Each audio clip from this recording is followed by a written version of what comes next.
The rain had stopped, but the ground was still wet and cold. Under a broken bridge near the edge of the city, a small girl sat with stray dogs. Her hair was dirty, her skin covered in dust, and her clothes were torn like old paper. She didn't speak, didn't cry, didn't even look at the cars passing above. Only the dogs stayed close to her, guarding her like she was one of their own. Nobody knew where she came from. Some said she escaped from a lab.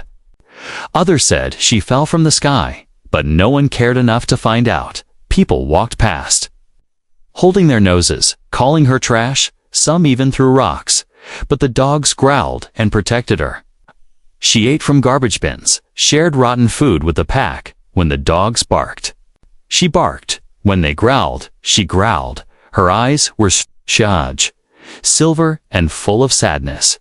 She looked human, but something about her was not. And in truth, she didn't even know her name. Far across the street, a man named Jace was loading food boxes into his old truck. He worked for a small animal shelter, helping feed strays across the city as he crossed the road. He noticed the pack under the bridge, and then he saw her, sitting among them like a quiet shadow. Jace froze. She wasn't like any child he'd seen. She looked both lost and wild. One dog rested its head on her lap, and she didn't move. There was something painful in that stillness, like she had forgotten how to live. That night, Jace couldn't sleep. He kept thinking about her, the way she didn't blink when a horn blared above. The way the dogs stayed close like they owed her their lives.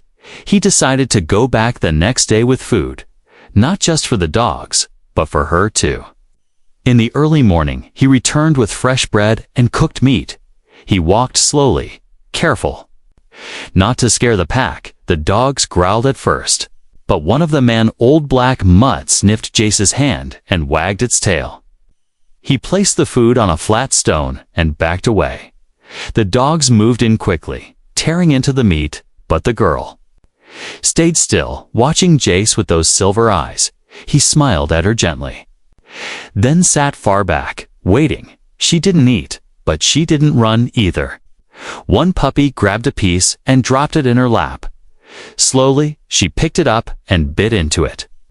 Jace felt something shift inside him that one small action felt like a message. Days passed, and Jace returned every morning. Each time he brought more food, clean water, and warm blankets. Each time the girl sat a little closer, blinked a little more. One day she stood when he arrived, her thin legs shaking. She didn't speak, but she held something in her hand. It was a strange bracelet. Glowing faintly, he reached for it, and she pulled her hand back quickly. But she didn't growl this time. That night, Jace did some searching online. The bracelet had alien symbols. He stared at it on his screen, heart beating faster. Could she be? Not from Earth? The next morning, he brought a small notebook and drew pictures. A dog, a tree, a house, a bed. He pointed and spoke gently. The girl tilted her head, trying to understand. When he drew a girl and wrote you. She pointed at it slowly, then at herself. Then she wrote something shaky, unclear. It looked like Zara. He whispered the name, Zara, and her eyes watered.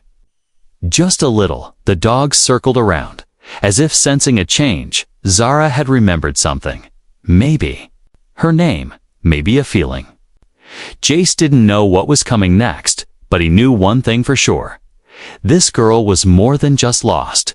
She was broken, and someone had left her behind. He made a quiet promise to himself. He would not leave her too, not while she still had breath, not while those silver eyes still held a spark of life. And so, under the cold bridge, a story began. A story of a wild girl, stray dogs, and one human heart big enough to care. Jace stood outside his old truck, holding a soft hoodie in his hands. The morning air was colder than before. Wind biting his face. Under the bridge, Zara sat among the dogs, her thin arms hugging her knees. She looked up as he approached, eyes calm but distant. this time. She didn't flinch when he knelt beside her. Slowly, gently, he offered the hoodie. She stared at it like it was something strange, something powerful. One of the dogs sniffed it first, then licked her arm, giving a silent approval. Zara took the hoodie, pulled it over her head, and curled up in it like a small bird. Jace sat near the fire he had made with dry wood and paper. The dogs lay around it, warming their bodies. Zara sat close, but silent, watching the flames. She didn't speak. But her eyes followed Jace's every move. He began talking anyway, not expecting answers. Just letting her hear a human voice. He told her about the shelter, about the dogs he rescued. He told her about the food runs, the broken system, the lonely nights. Zara listened. Like a student in a class she couldn't understand yet.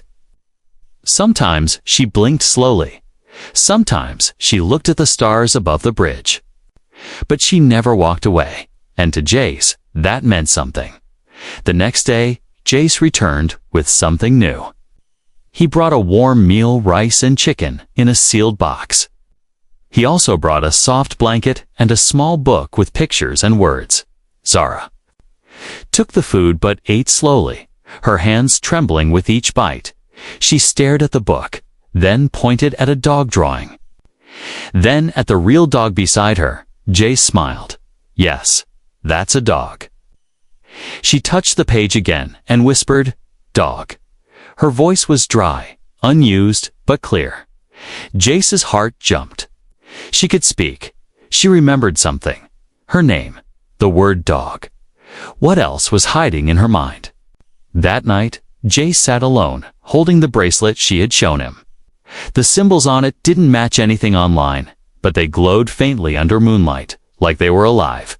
He tried tracing them, wondering if they were numbers, names, or warnings. He thought about calling the police, about reporting Zara to the authorities, but something deep inside told him not to. She didn't need a cage, she needed care. On the fourth day, something changed. Zara stood up on her own and walked toward him. She handed him a small, broken device, a black square with blinking lights. He took it carefully, then looked at her, confused. Zara pointed to her neck, where a faded mark rested, a small barcode. She then pointed to the sky, then drew a circle in the dirt. Jace watched in silence. Heart beating faster, he asked softly, "Are you from another world?" Zara didn't answer. She didn't have to. Her eyes said yes. Jace placed the device in his pocket. "I'll figure this out," he said. She tilted her head slightly, then nodded. The next few days were strange but peaceful. Zara began walking upright more often, her hands less shaky. She smiled once when a puppy licked her fingers. She even let Jace wash her hands with warm water and soap. The dirt washed away, revealing soft, pale skin and small scars on her arms. Someone had hurt her. Someone had used her. Jace felt his fists clench. He wanted to find whoever had done this to her. But first, he had to help her heal. One evening, Jace returned to the bridge later than usual. Work had kept him back, and the sky was dark when he arrived. He saw a group of teens near the bridge, laughing, throwing bottles. One bottle hit a dog, and Zara rushed out, shielding it with her body. Jace ran in, yelling, pushing the teens away. They laughed and called Zara a creature, but Jace stood between them and her. Eyes burning, "Leave," he said, voice hard. The teens backed off, mocking him, but they left. Zara was shaking, her arms around the injured dog. Jace knelt, gently checking the dog's paw. It wasn't broken, but it was bleeding. He cleaned the wound and wrapped it with cloth. Then he looked at Zara. "Are you okay?" he asked. She nodded slowly, then whispered, "Thank you." It was only 2 words, but to Jace, it felt like thunder in silence. She trusted him. Even after all she had suffered, even after forgetting her past, even after being treated like nothing. As the fire burned low that night, Jace looked at Zara and said, "Tomorrow, you're coming home with me." She didn't speak, But she didn't run. She just looked at him, eyes shining like stars. And in that quiet moment, a man, who had once been broken himself, saw hope again. Zara stood in the doorway of Jace's small apartment. Her eyes scanned the room like she had never seen a home before. It was warm inside, walls old but clean, shelves full of books and tools. A couch sat in the corner and a big brown dog, named Rusty, wagged its tail by her feet. Zara didn't move until Jace nodded gently and said, "You're safe here." She stepped in slowly, her bare feet quiet on the floor. Jace had laid out clean clothes and a towel on the couch. He walked to the kitchen and opened a pot of soup. The smell filled the room. Zara sat on the floor beside Rusty, her fingers brushing his fur. It was the first home she had known in a long time. Even if she couldn't remember it, that night, after dinner, Zara lay wrapped in a warm blanket. Her eyes stayed open for a long time, staring at the ceiling. She whispered strange words in her sleep, the same every night. Jace sat nearby, notebook in hand, writing down every sound she made. He didn't understand the language, but he could feel its sadness. He began researching online, searching for alien dialects, unknown symbols, crashed ships. Some called it conspiracy. Others called it nonsense. But one small forum spoke of a crash 2 years ago. A ship found in pieces near the edge of a desert. No survivors were confirmed, but strange lights and sounds were reported for weeks. Jace looked at Zara, who was now fast asleep. He touched the bracelet she had shown him earlier. It glowed again, soft and blue, pulsing like a heartbeat. He placed it beside her, hoping it might help her remember more. The next morning, Zara woke up before the sun. She walked to the small mirror in the bathroom and stared at her reflection. She traced the faint barcode on her neck with her fingers. Something inside her stirred a memory, or maybe a feeling. She touched her cheek and whispered, "Zor-El," then stepped back, confused. Jace heard her voice and stepped into the hallway. "Zor-El," he repeated gently. Zara nodded, unsure, then pointed to her head and said, "Dream." He wrote the word down and smiled. "Good, keep remembering." For the next few days, they followed a quiet routine. Jace went to work. Zara stayed with Rusty. He left her with books, drawing pads, soft music, and warm food. She cleaned the apartment without being asked, folded clothes, and learned fast. But each night, her dreams returned louder, sharper, more painful. One night, she woke up screaming, tears in her eyes. Jace rushed in, sat beside her, and held her hand. She spoke quickly, her words broken, mixed with another language. Fire, running, mother, cage, pain. Jace wrote every word down, his heart heavy. "Can you draw it?" he asked softly. Zara nodded, took the pad, and began sketching. A dark hallway, sharp doors, metal walls, then a tall figure with glowing eyes, and a child locked in. A glass room. She pointed to the child and then to herself. "That's you?" Jace asked. She nodded slowly, lips trembling. He looked at the drawings for a long time. They were too detailed to be imagination. Zara had been trapped somewhere, some kind of lab or prison. The crash didn't kill her. It freed her. Zara looked at him and said, "They took us." "Who?" Jace asked. She shook her head, scared to speak more. But her hands clenched into fists, and her eyes turned cold. The next day, Jace took Zara to the rooftop. The sun warmed her face, and the wind blew her hair back. She smiled for the first time, a small, shy smile. Jace handed her a pair of old sunglasses and said, "You look like a star." Zara giggled. The sound light and sweet, but it didn't last long. A drone buzzed in the sky. Passing overhead, Zara froze, staring at it, her body stiff, her breath caught. She grabbed Jace's arm tightly, whispering, "No, no, they're looking." Jace pulled her back inside, closed the curtains, and said, you're safe here." But his heart was racing. That night, Zara spoke more. She told him about a room with no windows, voices that spoke in codes. She said she remembered being strapped to a table, machines around her. She wasn't just a lost girl. She was part of something bigger, something hidden. Jace called an old friend a hacker who once worked in deep systems. He showed him Zara's bracelet and the barcode scan. The man went silent, then said, "This tech isn't from Earth. And if someone's still tracking it, you both might be in danger." Jace thanked him, then hung up the call. He turned to Zara, who was standing in the doorway. "I'll protect you," he said, "no matter what." Zara nodded, walked forward, and placed her hand on his chest, her eyes full of something new trust. And for the first time, she whispered, "Thank you." Jace, in that quiet room, surrounded by old furniture, sleeping dogs, and warm light. A broken girl from the stars and a lonely man from Earth found something rare. They found a piece of themselves in each other, even if the rest of the world didn't understand yet. Zara stood by the window, watching the street below. Children played with chalk, drawing stars on the sidewalk. A woman pushed a baby stroller, and an old man fed birds near a bench.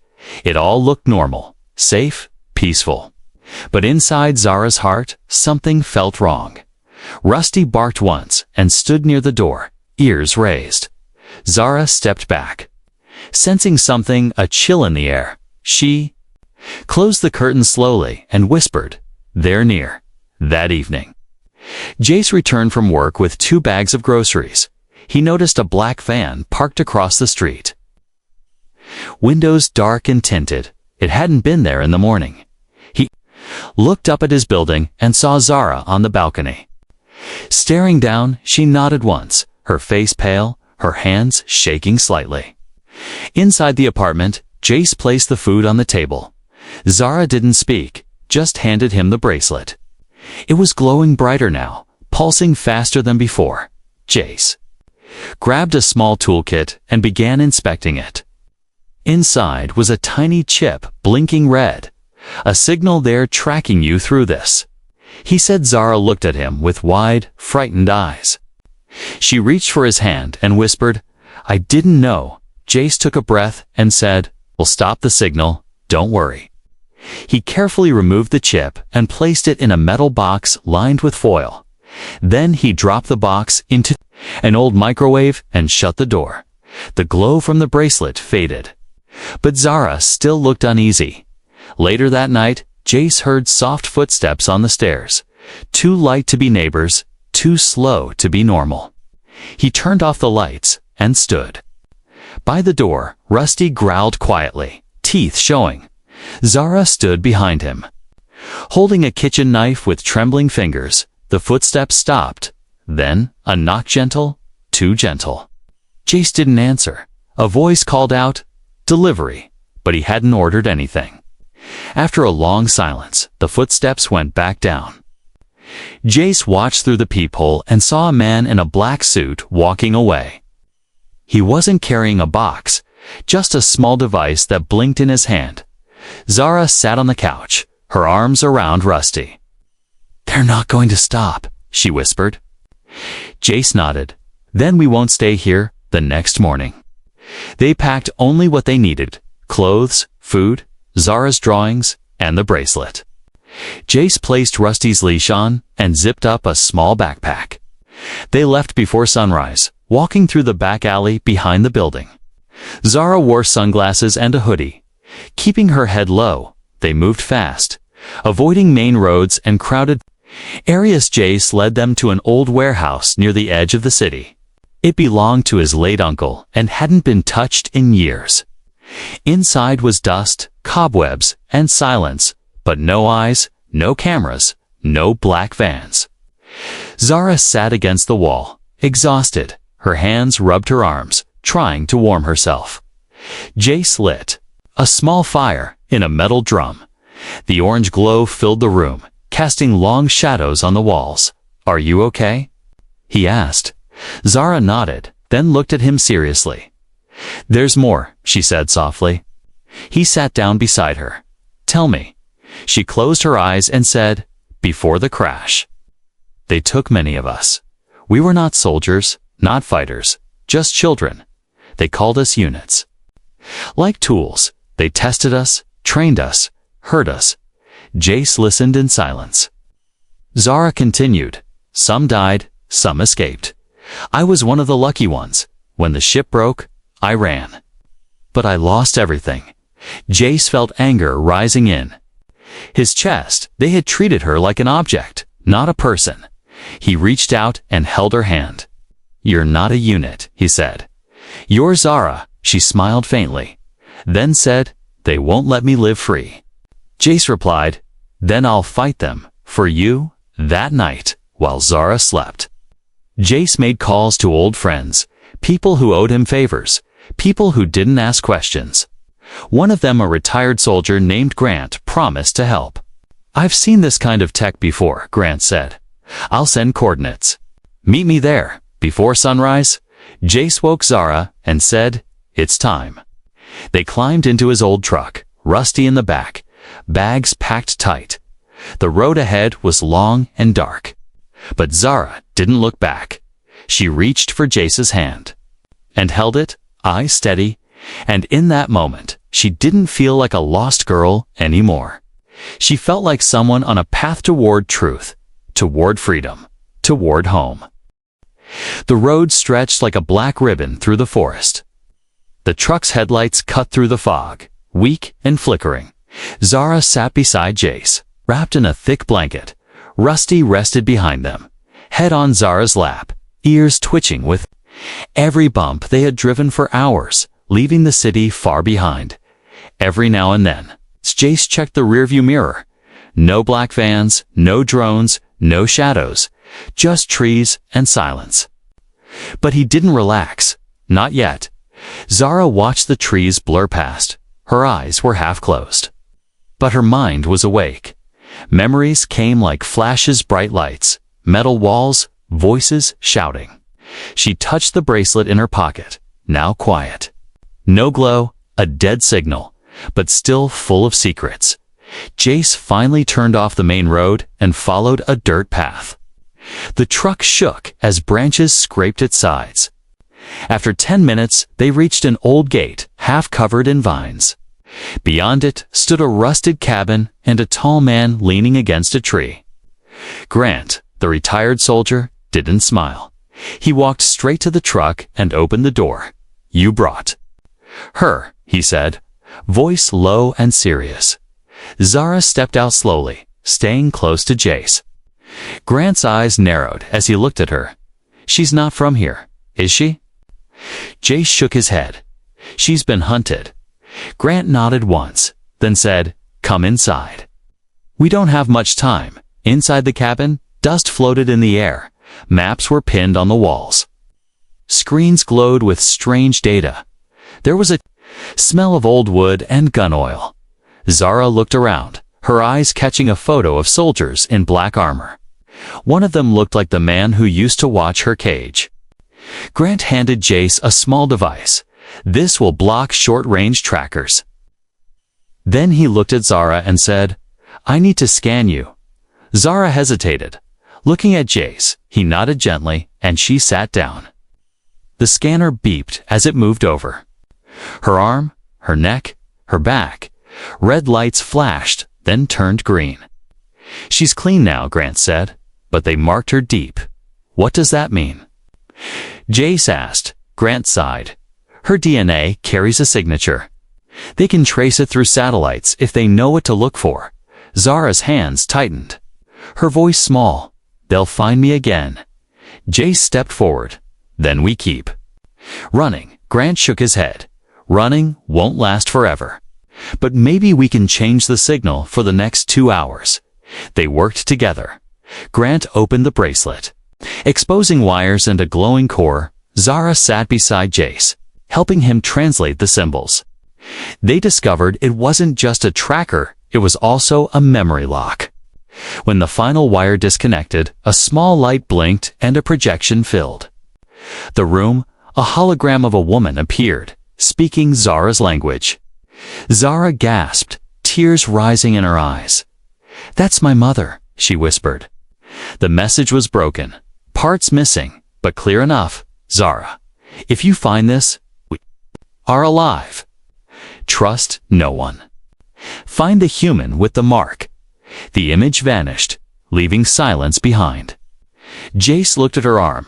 There was a faint symbol glowing on her skin. He had seen it once, drawn by Zara in her sleep.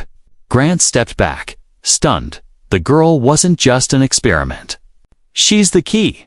Suddenly, Rusty growled, ears up, eyes fixed on the window. Outside, something moved, shadows slipping between the trees. Then came the sound of metal wings flapping, and a red dot danced across the cabin wall. Jace grabbed Zara's hand. "We have to go." Now, Grant tossed them a black bag, inside codes, maps, new IDs, and a location. "There's someone who can help." The drone outside hovered low, lights blinking, scanning for heat. Jace and Zara slipped through the back door. Ducking under branches and running into the trees, Rusty ran ahead, clearing the path with sharp barks behind them. The cabin exploded in a flash of blue light. The shockwave knocked them down, dust and fire rising into the sky. Zara covered her ears, shaking, her breath short.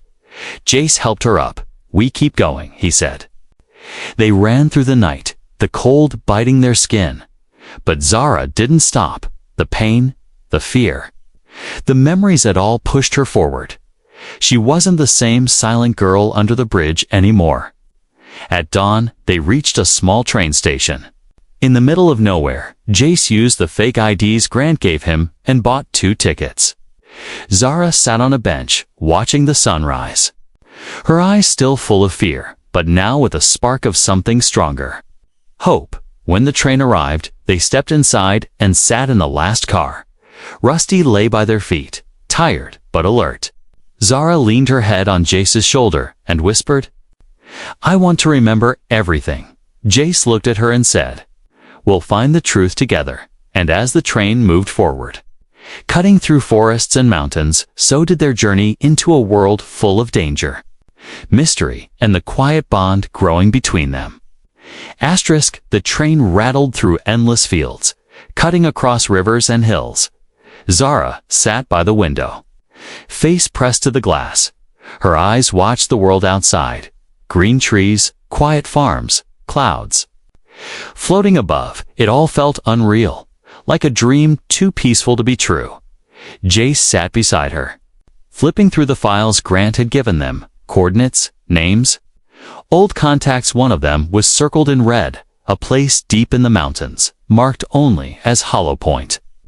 That was where they were heading, and maybe, just maybe, that was where the truth lived. Rusty lay curled between their legs, snoring softly. His presence brought comfort, a reminder that not everything in this world wanted to harm them. Zara looked at Jace and asked, "What do humans do when they are free?" Jace paused, surprised by the question. He thought for a moment and replied, "They live, they laugh, they cry, they make choices. Some choose to help, some choose to hurt." She nodded slowly and whispered, "Then, I want to choose." When the train stopped at a quiet station, they stepped off and followed a dirt road into the forest. It took hours, but finally they reached a hidden cabin near a cliff. An old woman with silver hair stood outside, watering strange blue flowers. Her name was Mara, and she was once part of the underground group that helped alien refugees long ago. Jace showed her the bracelet and the glowing mark on Zara's skin. Mara's eyes widened, and she whispered, "So the rumors were true." She stepped aside and welcomed them in. The cabin was filled with books, tools, and old tech Zara didn't recognize but somehow understood. Over the next few days, Mara helped Zara unlock more memories. She taught her how to meditate, how to listen to her mind and find the broken pieces. Zara remembered a name, Solon, her brother. She remembered hiding with him, Then, losing his hand in the fire, she remembered the pain, the fear, the moment her voice disappeared. But now, in this quiet place, Zara began to find her voice again. She laughed when Rusty stole a piece of bread. She cried when she saw her own face in an old mirror, finally recognizing the girl looking back. And every evening, she and Jace sat outside, watching stars appear one by one. One night, Mara handed Zara a choice. In a small box sat a new device, shaped like a crystal. "If you activate this," Mara said, "your people, those who survived, will find you, but so will they." Once chasing them, Zara stared at the device, hands shaking. Jace looked at her and said, "You don't have to decide tonight." She nodded, holding the crystal close. That night, Zara didn't sleep. She walked outside, stood on the edge of the cliff, and looked at the stars. "Do I belong here?" she whispered. The wind blew softly. Carrying no answer, Jace stepped beside her. Silent, he didn't speak, just stood with her in the quiet. Finally, Zara turned to him and asked, "If I were human, what would I do?" Jace smiled gently and said, "You'd follow your heart." The next morning, Zara handed the crystal to Mara and said, "Not yet. I want to help others like me, but I want to do it here. With him, I want to stay." Mara nodded, eyes soft. Then, "You've made your first real choice," she said, "and that makes you more human than most." Later that day, Zara helped Jace repair a small transmitter. She worked with tools easily, her hands steady, her eyes focused. Jace watched her in silence, proud of how far she had come. But peace never stayed for long. That night, they heard the crack of branches outside. Mara checked her scanner's movement. "Coming fast, they found us," she said quietly. Zara's hands trembled. But she didn't freeze this time. She looked at Jace and said, "Then we fight, or we run." He nodded. "We decide together." They gathered supplies, destroyed anything that could be tracked before leaving. Zara turned to Mara and hugged her tightly. "Thank you," she whispered, "for helping me remember who I am." Mara gave her a final gift, a small box containing a key and a map. "This leads to a safe haven far from here," she said, "but only if you're ready." Zara held the box close. She wasn't the broken girl from the alley anymore. She wasn't just a runaway from a destroyed ship. She was someone who could choose her path, and now, with the stars above and danger behind, she would choose to walk forward, no longer lost, no longer alone. The sun rose behind the hills, painting the sky with orange and gold. Zara walked beside Jace along a quiet path, her feet steady, her eyes calm. Rusty trotted ahead, tail wagging, nose sniffing every flower and stone. They had left Mara's cabin behind, moving carefully, but not in fear this time. This journey felt different, not a flight, but a return. Zara held the map and key close to her chest. Each step forward was a step away from pain, and a step toward something new. A village lay ahead, small and quiet, nestled between green fields. It was a place where people lived simply and asked no questions when they arrived. A kind woman with a weathered face opened her door. She looked at Zara, then at Jace, and smiled gently. "No one will look for you here," she said. "You are safe." She offered them a room, warm bread, and soft beds. Zara touched the blanket on her new bed and whispered, "Soft." Jace laughed quietly. "You've earned it." Days passed gently, like soft waves on a calm sea. Zara helped in the village garden, learned to cook, even taught children how to care for animals. They didn't know where she came from, and they didn't ask. To them, she was just Zarava girl who smiled with her eyes and sang in the fields when she thought no one was listening. Jace worked in the village too, fixing machines, helping build homes. At night, he and Zara sat by a small fire outside.